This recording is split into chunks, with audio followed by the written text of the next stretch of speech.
After 5 weeks in the box office, I think we can finally can we finally say that this film is done? Like, it's done and dusted, okay? It is still in an exorbitant amount of theaters, many of which are likely to be shuffled off to an equally impressive bomb in Snow White, but the fact that Cap has had just open runway for over a month at this point in time, and it has only managed to crack $185 million domestically with a grand total of $389 million.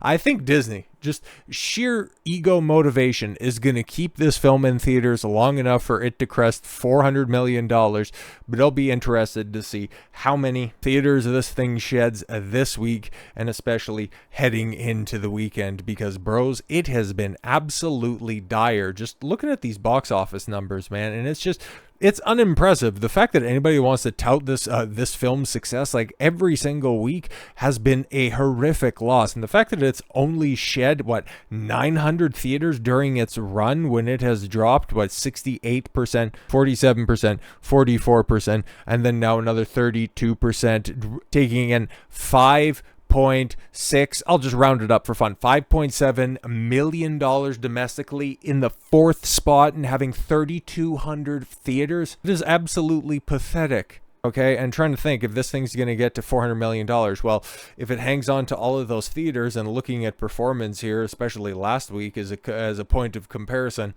I mean, one day over $1 million, it'll be tough. Okay, and this is about the point in time with similar Marvel films where they just completely and totally lose purchase in the theaters. I would be shocked if it gets to $400 million this weekend. I would be very, very, very surprised, even with a continued lethargic mix of competition, both in the theaters and outside of it, and just simply the wider Marvel spectrum. Because at this point in time, this film definitely contributed to, just the overall apathy that is set in regards to Marvel. Because you're taking a look at, well, chances are you're not, but just simply seeing the reception to Daredevil Born Again, like, as much as that writing, like, I've heard a couple of breakdowns of it right now, and the people that at least like it or tolerate it go, well, it's like the comic book and I like the comic book, or, hey, Charlie Cox is really good and Vincent D'Onofrio's decent, where it's like, okay, cool, you want to stick up for Cuckpin? That's fantastic, but the writing is absolute ass. But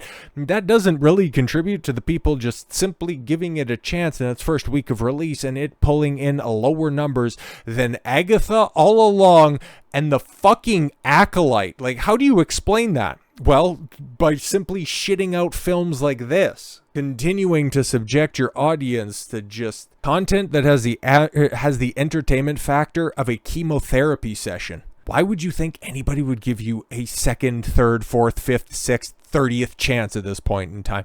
You've burnt the bridge. Apathy has firmly set in. I can't wait to see those projections for the Thunderbolts, because of that, there's a possibility. I don't think that this film makes $400 million, okay, Captain America, okay? And I don't think, just because there's no controversy, just because there's no conversation around the Thunderbolts, it's not going to perform this well. It's not going to be as bad as the Marvels, but I would be shocked if it's not within $50 million of this final budget, of this final box office haul. It's not anywhere near, the actual budget of this film, because that is somewhere, on and around $400 million. But hey, all the trades out there will tell you that it's $180 million. And okay, cool, we'll just go ahead and give you that $180 million.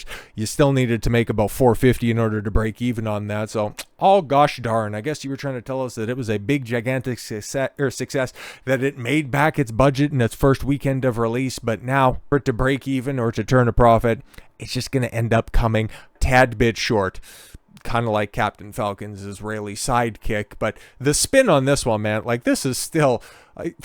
Bro, is this where we're going? Are these the depths that we have to dig in order to find any W for this film? Captain America Brave New World has surpassed Black Widow at the box office, becoming the 31st highest grossing film in the MCU. there's 35 films. This was the 35th one released. So the fact that you just got past a film that was the first one back for the MCU in the theaters, that was also a catastrophic disaster because it was such an experiment of it also being, a day and date release with Disney Plus. Okay, a film that performed so poorly at the box office that Scarlett Johansson sued Disney over that. You want to tout that as a success? I mean, that's very interesting. And as Mueller points out, 31st highest is fucking hilarious. I mean, bro, cool. You're better than the Marvels. You're better than the Incredible Hulk.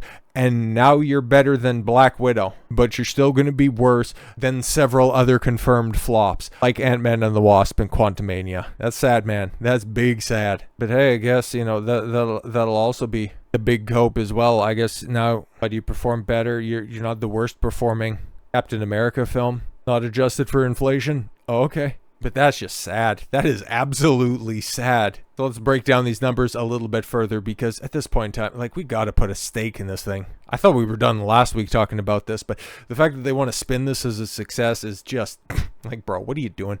After a full month in theaters, Captain America Brave New World has officially crossed $388 million globally at the box office, with $185 million of that coming from domestic ticket sales. While some media outlets have rushed to frame that milestone as a triumph, especially as the film edged past total box office for the original Ant-Man, Thor, and Black Widow. Oh, okay, cool. And the Marvels, let's not forget about the Marvels. But yes, this is horrifically embarrassing loss for Disney, and here's why. Headlines are now trumpeting Brave New World has outgrossed those three films, but such comparisons leave out crucial context. Yeah, this pesky thing, like those films mostly releasing like a decade ago or in the realm of Black Widow under very dubious circumstances. Ant-Man grossed $180 million domestically in 2015. However, when it was released, the average movie ticket price was $8.43. Holy shit. Okay, that's crazy to think about, right? A decade ago, tickets were only $8.43. Now that was already a half decade removed from the last time that I went to the theaters, and I was already bitching and complaining about the price of tickets. But now to see your standard ticket price is, the number has climbed to $11.31, and I don't really live in some metropolitan area where we get big luxurious, theaters to watch this crap. I just know that I think at the Cineplex is $15 for a ticket, and that's not even to take into factors the concession stand, but whatever. Okay, factors in the growth of premium formats like IMAX, Dolby Digital, and 4DX, which 3D was a big thing back in the cut that was also driving up ticket prices. But yeah, all of that shit is just cancer, bro. If you need to sell a film with all of those other bells and whistles, there was a point in time, right? If I could go back and if I could watch Lord of the Rings on IMAX, I mean, I would be, that would be an itch that I would have a difficult time scratching. But all of this other crap, it's if you need to do that in order to entice people to the theaters, do you really have a product worth putting into theaters? Okay, which, sell tickets at an even higher price. And it becomes clear that Ant-Man sold significantly more tickets despite the lower dollar total. And then, you just immediately have to adjust that for inflation, and it's done. Yeah, Thor, that came out in 2009, also earned $181 million domestically. When Thor hit theaters, ticket prices were even lower, averaging $7.93. Again, adjusting for inflation and current ticket prices, more people went to see Thor than showing up for Brave New World today, despite the MCU being far less established at that time and Chris Hemsworth as being relatively unknown. And honestly, in phase one, I like the Incredible Hulk. That's the one that outside of the original Iron Man, that's the one that I watched the most, and I have a soft spot for Thor quite a bit, mostly because of the time when it came out. I was in college, and my friend, when we were both in the exercise physiology course, we were mocking the whole It was excellent. I need another. And then slamming down the coffee cup, but we would use sustenance and hypertrophy. Oh, it was just a big meme, but I like Thor quite a bit. The cast was really good too. Anyways, Black Widow pulled in $183 million domestic box office. At the height of the global crisis in 2021. Yes, the manufacturer crisis. Crucially, Disney also released the film, on Disney Plus with premium ticket access. $30 per, with an additional $60 million on opening weekend alone at home. So you factor all of that stuff together, and that film was AIDS as well. Like, tough to say, because I could at least, you know, shill a little bit for Black Widow. Or I'm not, sorry, not Black Widow. I can't do that. Like, I've seen breakdowns of that, and that shit's retarded. Like, they couldn't even figure out tic-tac-toe, for Christ's sakes. But Thor, I really like and still remember to this very day, except for, you know, the third act climactic fight with the furnace in the middle of the street. And it's like, that's kind of silly, but character stuff was quite good. And Ant-Man, I hadn't watched the original, but I hear decent things about it. But yeah, $240 million for something with such a busted release like that, okay. A number, yes, not reflected in its box office total. When you factor in the extra revenue, Captain America hasn't even come close to matching Black Widow's real box office earnings. Yep. It should be noted that when the movie came out at that time, in which people were not advised to leave their homes, yeah, in vast majorities of the country and of the world, so yeah, it was still very much an issue.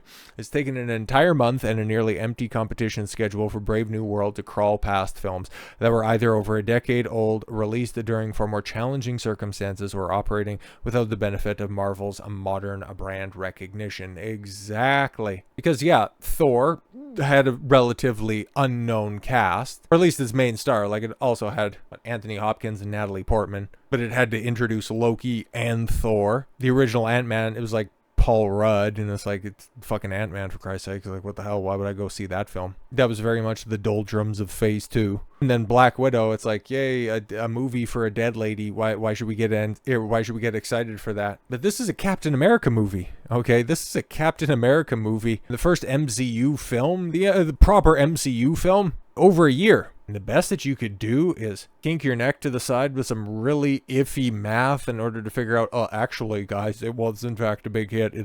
It's not the worst performing MCU film, and actually, it's a really good film. You're just a bigot if you don't like it. But all of these complaints are very much falling on deaf ears or empty theaters. And in the case of Captain America: Brave New World, does it really warrant a distinction? Yeah, I don't think so. So with all that said, thank you all very much for the gift of your time. I've been Don Consuelo, and I want you to follow your gut and get after it. Take care, everyone.